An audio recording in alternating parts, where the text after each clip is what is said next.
আপনি কি জানেন ভারতের টাকায় শুধুমাত্র গান্ধীজির ছবি ব্যবহার করা হয় কেন? নেতাজির কেন নয়? এর জন্য ৯৪ বছর বয়সী হরেন বাগচি নামক এক স্বাধীনতা সংগ্রামী ২০২২ সালে কলকাতা হাইকোর্টে আবেদন করেন যে এবার থেকে টাকায় নেতাজির ছবি ব্যবহার করতে হবে, কিন্তু কলকাতা হাইকোর্ট আবেদন খারিজ করে দেয়।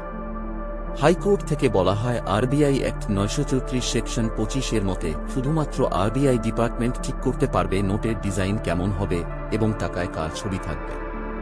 সেন্ট্রাল গভর্নমেন্ট যদি টাকায় কোন ব্যক্তির ছবি ব্যবহার করতে বলে তখন আরবিআই তা চেক করে নেয়। এরপর কেন্দ্র এবং আরবিআই মতের মিল হলে সেই ব্যক্তির ছবি বা ডিজাইন ব্যবহার করা হয়। ভারতের স্বাধীনতার জন্য নেতাজির অবদান অনস্বীকার্য।